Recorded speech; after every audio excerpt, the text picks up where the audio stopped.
Jadi aku ngehnya itu kenapa dia sangat tidak tolerir dengan keributan. Pas aku baru nyampe di Vientiane, mendarat, aku ke hostel. Jadi hostel aku tuh kebetulan depan jalan raya, which is kalau itu di Thailand udah pasti segala Iya, keributan. betul. Aku tuh sampai masuk hostel udah baring.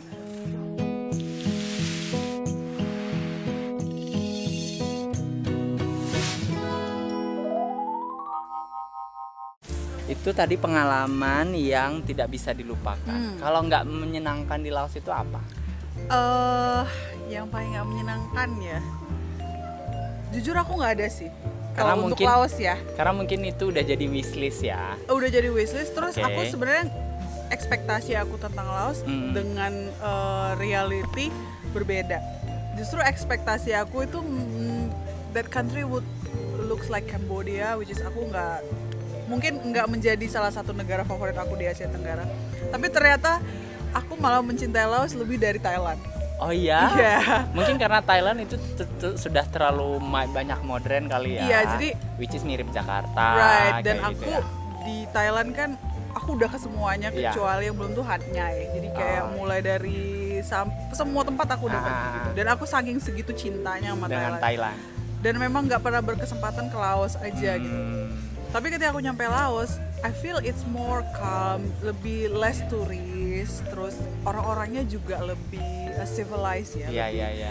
Lebih apa ya? Aku Kalau susah mau kalian bilangnya. kalau kalian lihat ini searching di YouTube atau di Google bahwa Laos itu negara yang paling maksudnya negara ternyaman, Iya. negara tersantai walaupun Iya. 62 santai, tapi di sana lebih santai Santainya tuh sopan yang guys. Iya, betul. kita tuh merasa sangat safe, Iya, aman. betul, Dan betul. aku yang paling aku notice banget tuh, Ah. mereka nggak suka ribut. Iya betul. Which is kalau aku dulu ya pas dari Van Vieng ke Luang Prabang kan aku naik sleeping bus. Iya. Nah itu jam 9 udah nggak ada lagi. Exactly. Tutup. Exactly. Warungnya ditutup, diusir. Aku cuma bilang aku mau naik bus nanti jam 10. Boleh nggak aku numpang makan sama duduk-duduk sembari jam 10. Begitu. Iya, jadi aku ngehnya itu kenapa dia sangat tidak tolerir dengan keributan.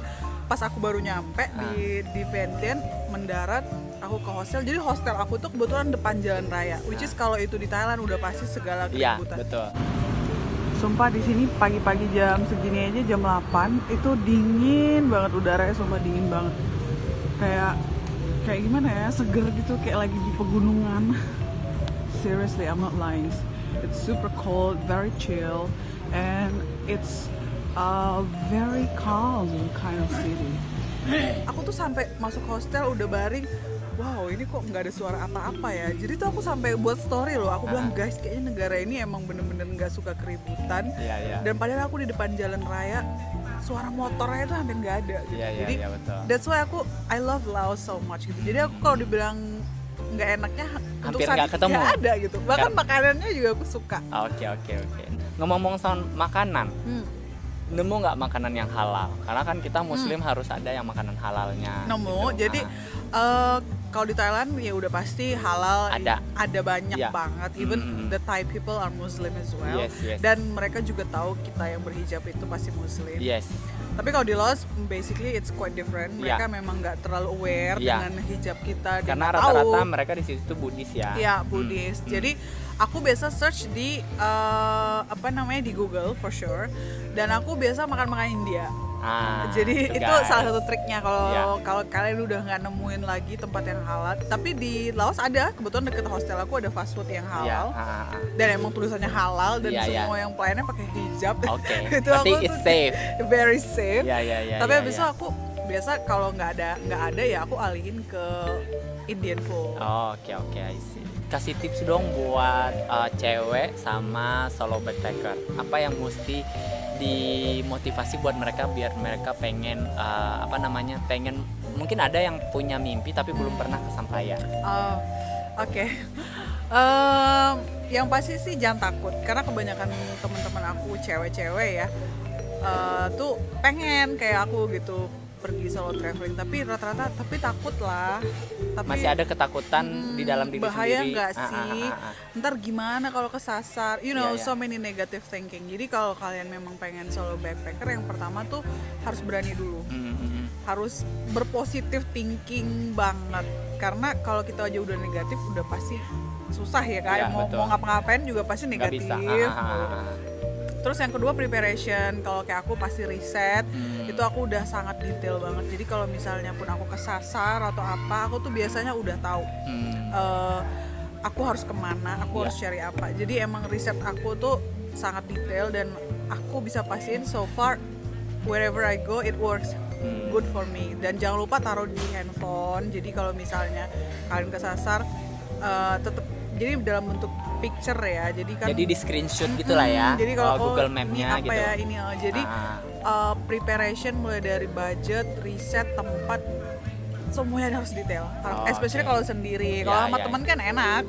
Masih bagi-bagi tugas. Kalau gitu ya. sendiri kita nggak tahu loh kita ada di mana, terus apa yang terjadi. So you should be prepared. Terus yang ketiga harus aware. Jadi aware tuh maksudnya gini, especially cewek ya. Kalau aku ngomongin, pasti aku ngomongin ke cewek-cewek. Kadang tuh banyak juga yang bilang ke aku, kamu nggak takut kalau misalnya dia apa-apain? Ya betul, Atau, apalagi cewek terus nanti ada orang-orang yang kita tidak inginkan masuk kamar kita sendiri. exactly, Nah, gitu. Nah jadi kalau misalnya cewek kayak aku lebih prefer ya berarti hostelnya yang female dorm, yang cewek-cewek aja. Terus kalau misalnya jalan-jalan keluar gitu, kalian usahain jangan jalan sendirian di tempat yang sunyi. Oke, jadi usahain kalau kalian mau jalan malam gitu, cari tempat yang rame deh. Iya. Jangan udah tahu kita nih solo backpacker terus cari tempat yang sepi-sepi. Yes. It will be dangerous. Jadi harus aware. Oh kira-kira nih bahaya nggak? Kira-kira ini aman nggak ya? Jadi you should know gitu. Dan jangan malu bertanya. Yes. Dan aku tuh juga selalu pesan hati-hati juga kalau bertanya gitu. Karena beberapa orang tuh kita nggak tahu niatnya, direction salah atau kita nggak tahu nih niatnya apa. Kalau aku lebih prefer untuk bertanya sama polisi. Berseragam lah ya. Iya. Betul. Pokoknya segala yang berseragam, I really prefer that. Teman-teman aku malah takut. Jangan Iya, kan itu identiknya dengan itu kan. Gak usah serem nanti kita ditanya paspor whatsoever. Betul. Justru kalau di luar, you should ask them. Iya, you will betul. be safe gitu. Iya, betul. Karena kita tuh karena kita bukan warga negara mereka dan mereka akan melindungi kita. Ya. Jadi kalau bisa lebih tanyanya sama polisi atau satpam, security, pokoknya yang gitu deh. Itu malah lebih aman kalau aku. Iya, betul. Guys, segitu dulu obrolan kita, udah panjang banget dari A sampai Z gitu ya. Nah, satu lagi. Wishlist mau kemana lagi? Pilih satu kota, satu Indonesia, satu di luar. Aduh, kalau Indonesia aku pengen ke Flores. Kalau luar saat ini aku pengen ke Nepal. Wah, Nepal. Iya, Nepal di Kathmandu. Oh, Kathmandu ya, betul. Itu wishlist. Mudah-mudahan corona cepat berlalu. Amin. Amin. Oke guys, itu dia wawancaraku sama Kartika yang sudah nge-share soal solo backpacker, especially buat teman-teman cewek yang pengen semangat. Iya, pengen mengubah mimpinya, pengen jadi kenyataan. Kamu pasti bisa gitu ya. Oke, sampai ketemu di kesempatan selanjutnya. Jangan lupa like, comment, and share kalau video ini berguna buat kamu, dan bisa komen apalagi yang pengen aku tag videonya, atau ada siapa yang pengen diundang, boleh ya di-share di sini. Ya, nanti diundang sama Kak Kiki. Oke, baiklah, sampai ketemu. Bye-bye. Bye.